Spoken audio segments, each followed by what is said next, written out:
So we're going to work through the kefir business simulation. We'll do the first one, get you started here. And you already have the PDF, hopefully, and you've opened it and read it. It gives you some discussion about what is a business simulation, why would you be doing one. You can look over the learning objectives. And then there's just a very brief 2 paragraphs to introduce you to your client and also to let you know the questions that your client had. Now, your client didn't hand you this list of questions 1, 2, 3, 4, and you're not to answer them like homework. Your answer to question 1 is, your answer to question 2 is. These are just the questions that naturally came up in the conversation that you had with them. And what you're required to do is to prepare a 1-page client advice memo. So you'll probably answer these questions for yourself during your exploration about figuring out what advice you would give these entrepreneurs. And it wouldn't necessarily be in the order of 1, 2, 3, 4, and you may answer other questions that they didn't ask that maybe they should have. Your client advice memo, the first sentence will be your main recommendation. And there's some information about what a client advice memo should be and included. These are not suggestions, these are requirements, so be sure to read them over, because if the first sentence is not your main idea, you're already dropping a whole letter grade. So this is getting you into the structure of what executives and business owners need rather than what you think you want to say. For instance, you're not going to trot out exactly the process you went through. You're not going to say, I did this, and then I did this, and then I did this. You'll start out immediately with what you found or what you recommend. Then you support it by not a lot of paragraphs, very few paragraphs, maybe 3, and then exhibits and schedules that you will refer to in your paragraph, saying, as you can see on Schedule A or Graph 2 or whatever it is, the illustrations that show the client what you found in a very clear, succinct way that's easy for them to absorb. Paragraphs are difficult to absorb when they have numerical data. So we want to get you into the practice of communicating with your client with fewer words and more visuals. So in addition to the PDF, you also have this Excel file. Some of your data might be slightly different because it changes every semester, but it'll be similar to this. And you should have 3 tabs. You'll have just kefir, and some of the schedules have been filled for you just to cut down on the amount of typing that you need to do. You should have a plus cheese and then a break-even target profit that may even have some formulas in it already for you. So what we're going to do is the items that are in yellow, we're going to link to them as we create our formulas so that if anything in here should change, all the schedules will update.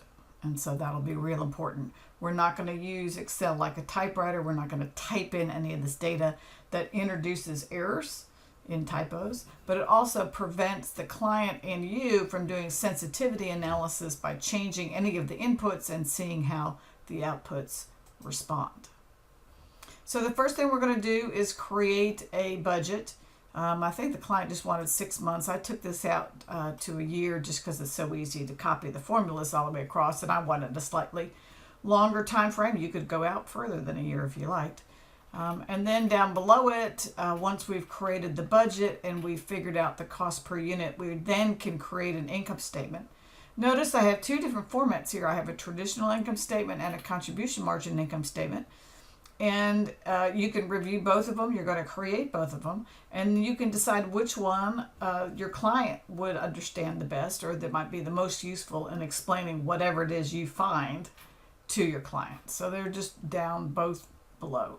Notice that just because we created something doesn't mean that we will share it with the client. This is for you to start investigating and figuring out what's going on with this business, what can I learn, and then once you get the intelligence from it, then you make the decision of what in my calculations and explorations is useful to share with my client. So let's go ahead and start here with the budget. So the cases for January is going to be 30,000, and then February will be 30,000 plus 30,000 times the growth rate, which they say is 1%. All right, and I'm going to have to anchor that G4 or else it is going to float over And notice that if it floats over to I and J, there's nothing in the cell. So it needs the relative reference must be changed into an absolute reference to use the technical terms. All right, so I'm going to carry that all the way over to February. Some of the computations look forward to later months, so that's why I've gone a little further past year end. The sales price per case, they want us to assume we're just doing all kefir first, and then we'll do the sales mix of kefir and cheese. So then the sales for January would be units times sales price. Let's anchor this guy. If you don't anchor it and you copy it over, you'll get 0, so that'll be your clue that you forgot to anchor something that you're pointing to on the first page. Okay, then for the production, we're not going to produce exactly what we sell because we need some cushion for the fact that we may estimate too high or too low. So we're going to put some extras in there. And what is the cushion that they want? It is some percent of next month's sales, and they say it's 5%. Okay, fine. And then so we need the amount we're going to sell plus the little extra cushion. We don't have to produce all of this because we have some on hand already, and they tell us how much is on hand in January. So we can figure out January production. We can copy this over. Oh, I didn't do the relative reference on the inputs. Okay, so that's what it looks like if you forget to do that. So now you have a visual to go with that error. Now the beginning inventory for February is the ending for January. What you end January with is what you start February with. So we can put that formula in there, and then this one copies over. So now I can grab all these cells and take them all the way out. I can only go to January because the ending inventory requires a look forward to February, so that's as far as I could go in my production budget. All right, and I think this label got changed in your file, so you may need to go change that. Okay, so how many gallons do we need for production? So if we're going to make that many cases times however many gallons per case, let's see here, they tell us that. And I'll need to anchor that, make it into an absolute reference. Okay, so I can go forward with that. And then we have a different desired ending for the milk. Let's see what they want for milk. Just 1%. I guess milk doesn't keep very well. They don't keep a lot of it around. That would make sense. And then how much do they have on hand? 900. Very good. All right, so a very similar pattern to production, except we're doing raw material units. All right, and then ending for February is the same, beginning for February is the same as the ending for January. Okay, so copy that all over. What didn't I do there? That's right, I didn't change it to an absolute reference, so that's what that looks like when you don't do that. All right, so copy that on over. So now we know the materials in units, in gallons, and then the cost per gallon was $3.50, so now we know the purchases in dollars. Okay, let's anchor that down. Great. All right, so that goes pretty fast in Excel, especially if you've already done several of these in homework the way hopefully you have to. All right, production is up here. Labor per case, then we're just doing kefir, so that's going to be the 0.4, and we will have to anchor that. So now we know the total labor. All right, cost per hour. We'll go ahead and do all 5 lines. Have to anchor that. Hours times the cost per hour, so that's our labor budget. Okay, for the whole year. Marvelous. All right, labor hours, other variable overhead per hour.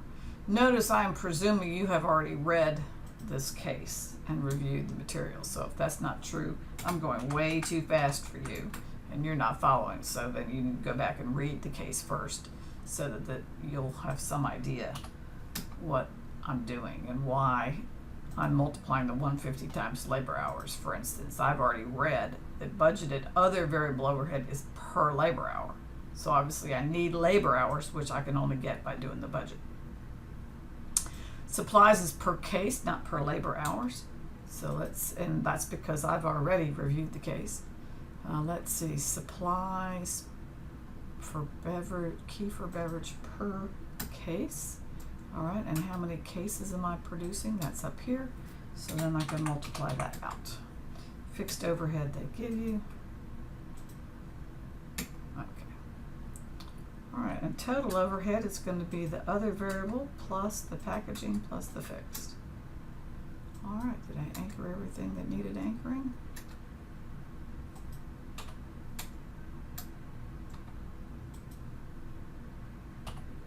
All right, hopefully that'll pull over.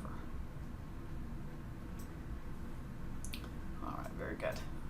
So we'll stop there. The next step will be in the next video. We'll calculate the cost per unit and the overhead rate, and then we can begin to create these two different formats of the income statement.